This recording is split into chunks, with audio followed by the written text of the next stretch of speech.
بسم الله الرحمن الرحيم والصلاة والسلام على رسول الله. دي المشتريات اللي انا اشتريتها اللي انا هخزن معاكم منها. هخزن كرنب، وهو اصلا ان انا جايباه عشان اوريه لكم وهنتكلم عنه، بس بوريكم احنا جبنا ايه الاول. دول كرنبتين كبار، وجبت قرنبيطه كبيره، وجبنا جزر برضو هخلل منه وهعمل منه زي ما انتوا هتشوفوا معايا في الفيديوهات. وده كوسه صغيره وكبيره برضو. ودي يا ستي عجوه وبنجر ولفت ودقيق ذره وخس. احنا بقى مواصفات شراء الكرنب ايه؟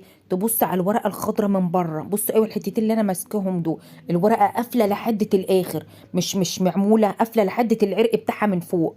والورقه معديه الكرنبه يعني يعني معديه النص او الثلاث ارباع زي ما انتم شايفين اهي. بصوا بالصوره هتبان اكتر من الكلام برضو لو وضحت لكم يعني. ما شاء الله زي العسل. وانصحكم ان انتوا تشتروه الايام دي عشان بعد كده مش هيبقى حلو. بصوا ما شاء الله، بصوا الورقه معديه تلتين الورقه التحتانيه والورقه التانية من الناحيه التانية. ما شاء الله زي الفل. واهم حاجه لما تشتروا الكرنب تجيبوا كرنبتين كبار كده او تلات، او حسب خزينكم يعني، حسب اللي انتوا هتشتروه. اهم حاجه في الشراء ان انتوا تجيبوا يعني احجام حلوه، عشان خاطر لما تيجي تفرزوه، ما انت هتحط الكرنب ده على الكرنب ده مثلا، فهتبقى الورق بيختلف. ممكن كرنبه ورقها خفيف، ممكن كرنبه ورقها تقيل، تقوم ما تستويش معاكي بقى في الحله. لا انا اجيب كرنبه تعملي مثلا 3 4 اكياس على حسب ايه وجبتي، او الحله اللي انا هشتغل بيها، الحله اللي هناكلها يعني. والكرومبه التانية تتعل لوحديها برضو. فما شاء الله زي العسل، وعرقه صغير مش كبير. شراء الايام دي حلو، لان بعد كده بصراحه مش هيبقى حلو. بتقولي ليه كده؟ بعد كده بيبقى فيه يعني بيسوس او بيدوت حاجه زي كده يعني. وبيبقى فيه قواقع حاجات برضو، مش عايزه اقرفكم يعني بصراحه. بس هو الايام دي شراء الحاجه حلوه ومسكره كمان. بصوا ما شاء الله مش مزنبخ ولا حاجه، مع انها تقيله.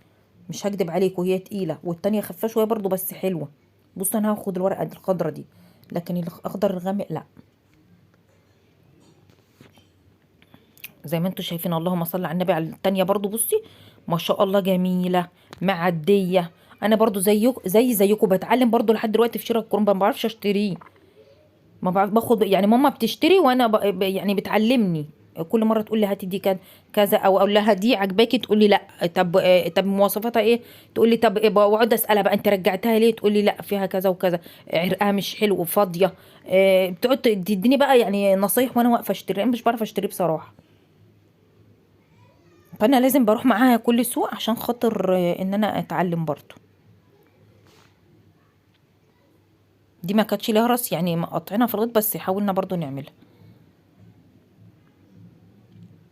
والايام دي الكرنب البلدي بيبقى برضه مسكر وحلو، وهينفعك بقى طول يعني ايه، يريحك بعد كده. هتتعبي يوم ولا يومين وهترتاحي بعد كده بقية الايام.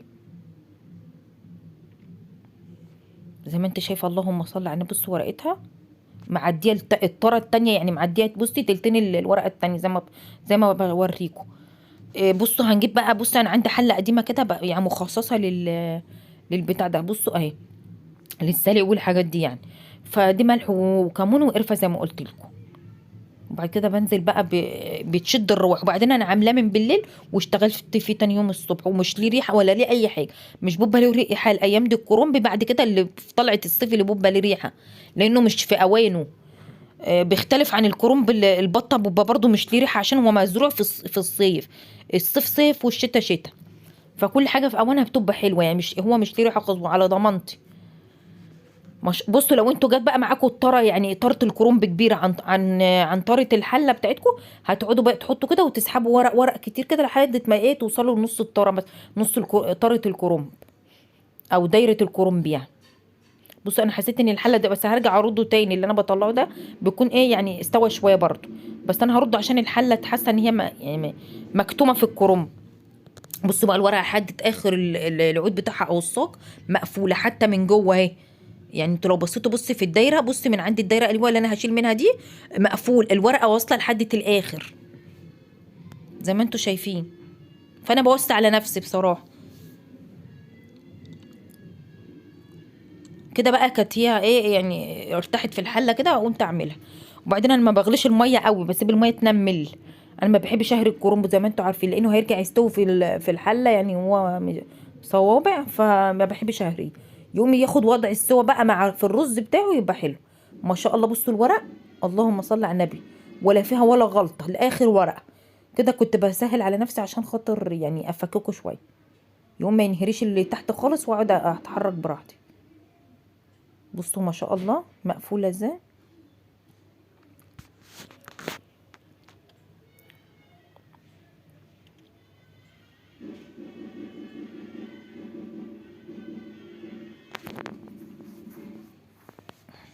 ربنا يفرح الجميع يا رب، في فرح جنبينا هنا.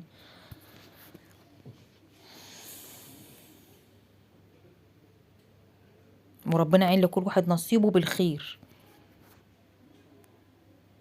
ما شاء الله ما شاء الله على الجمال. هي بصي بسيبها دقيقتين وطلع يا دوبك يعني هي بتبقى معضمه كده، يا دوبك تدبل بس كده من الميه، فبروح عاملاها، بروح مطلعه على طول في ميه ساقعه، اعمل حنفيه عاديه.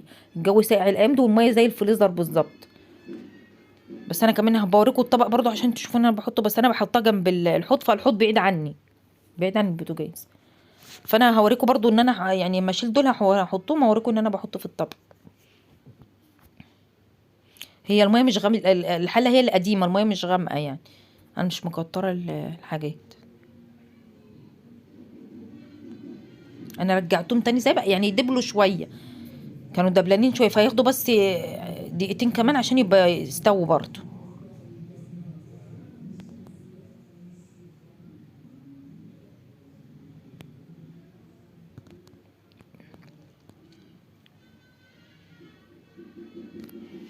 وما تقلبوا. اه شفتوا الطبق اهو، بصوا ميه ساقعه، وبكل دور بكب ميته، لما الاقي ان الميه دفيت بروح كبه الميه وجيبها ميه ساقعه من الحنفيه عادي. وبعدين بطلع في شبكه زي كده واسيبه بقى يصفي ميته براحته.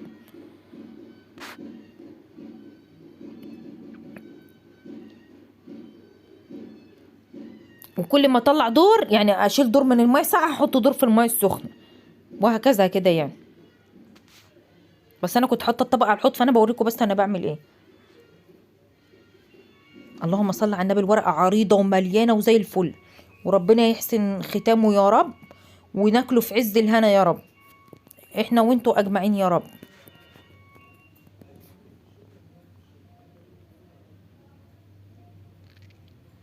ما يدخلكوا شر ابدا على حاجتكم ابدا، امين يا رب العالمين.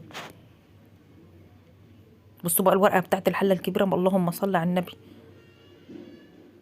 احنا يعني ماما بتحب الاخضر ده، اللي هو الليموني ده، تقول لك ده طايل وشمسه. احنا بنحب الابيض انا والندي ندوت.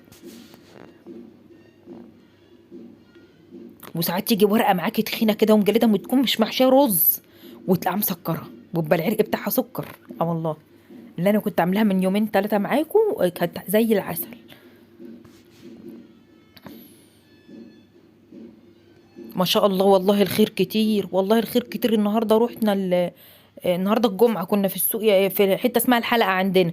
ما شاء الله مردومه فاكهه وخضار، واللهم صل على النبي على الخير الكتير. والله الطماطم هيبيعوها ببلاش الاخر، بيبيعوها 3 ب10، هيبيعوها ببلاش الاخر وحياة ربنا.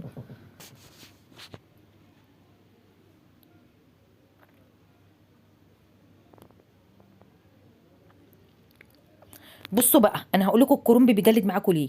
الكرنب عيبه ان هو بيحتفظ بالميه زي ما كنت سفنجه محتفظه بالميه. فانا جبت بقى ايه حتت بيضه كده كانت عندي، او قميص قطن من عندك وكوني مش بتستعمليه يعني، راح عليه الزمن وريحته ريحته فيه كده وطري وكده يعني مش بتستخدميه. فالحاجه لما بتقدم شويه بتكون حلوه بصراحه، فمش بنستخدمه، فاروح بنستعمله بقى يعني نقصقصه ونستعمله في حاجات كده، يبقى حاجات قطن بقى. بص انا عماله اشفط منها الميه ازاي زي ما انتم شايفين.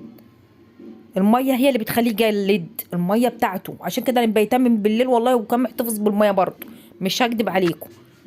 مبيتاه على يعني منشراه كده على على الطبق زي كده، وعلى شبكه اللي هي المصفى يعني البيضاويه دي. فلقيته برضه فيه ميه، فانا دنيتنا اعمل بقى زي ما انتم شايفين كده بحتت قطن من عندي، حاجات قطن يعني، وبتاع دوما. وبرضه بيجلد بقى بالميه ليه بقى بتاعته، لانه بيحتفظ بالميه.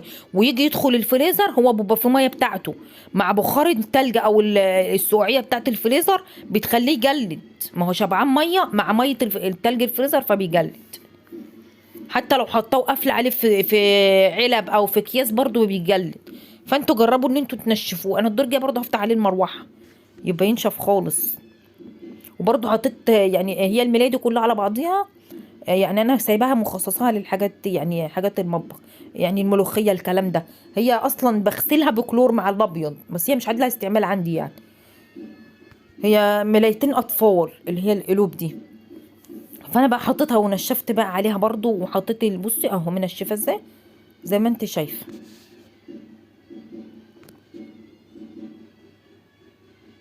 اهو. بصي العرق حته قد ايه صغنونه خالص. برضو سيبته ينشف برضو ايه، عشان لو في ميه تانية او كده بيحتفظ بالميه. رهيب رهيب الكرنب. الواحد من تجارب يعني من تجارب الشغل وكده، مش شفتش حد بيعمل كده، بس انا قلت انا اجرب انا. فانا يعني من تجاربي في الاكل والشرب، فالواحد بيعرف الغلطات ايه، الصح ايه، الغلط ايه كده.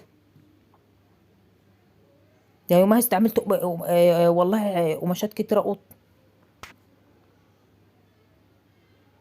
بص بقى الورقة ما شاء الله جميلة كده، ما تهدرش معاكي بقى، ولا تقولي احطه على بعضه وارصه واهدر، لا. ما هي الورقة الخرطة بخرطتها اهي.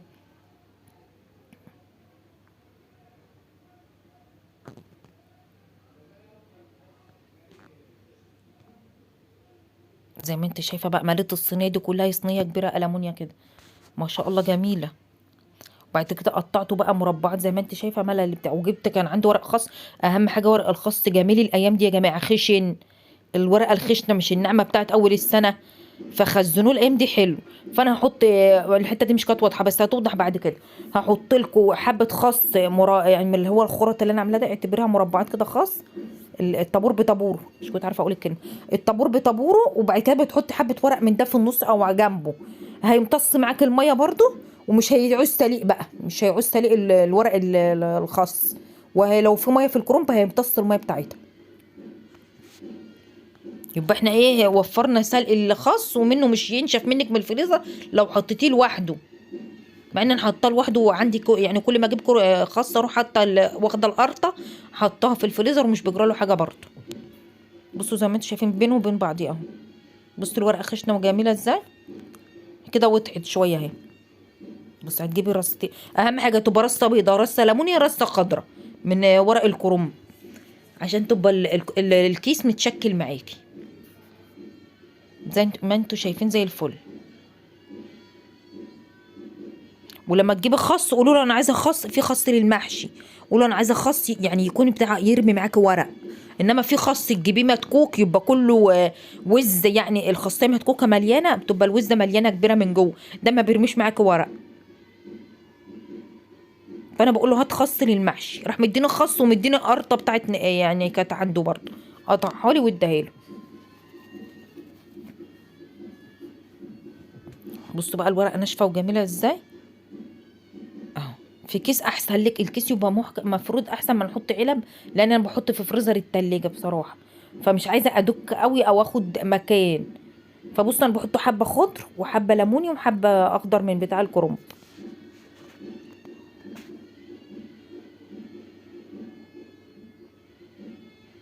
فانت كل ما تجيبي حطي كده في الفريزر، لو انت بتحبي الخاص زي حالتنا.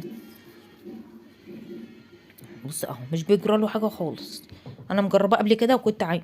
فانا عشان اقفل الكيس رحت مسخنه المكوه وعاملاه، بس هي كانت سخنت قوي بصراحه، فانتوا حاولوا تخلوها مش سخنه قوي. لا هوريكم الكيس الاولاني اللي عملته كانت مقفول جامد وحلو، وده اتقفل برضو، مش هقولك مش اتقفل، لا اتقفل. بصوا اهو اللي انا عملته الاولاني كانت المكوه يعني لسه مش حميت قوي، فانتوا مش تحموها. بصوا هقلبه قدامك اهو، بصي ما فيهوش اي حاجه ولا غلطه. وحاولي تفردي في اكياس، تكون الكياس الكبيره وتفرديها. وما شاء الله الخير كتير كتير وربنا يزيد الخير علينا جميعا يا رب. بصوا الخس والكرنب جميل ازاي، وما شاء الله. ولايك وشير واشتراك في القناه وتفعيل زر الجرس.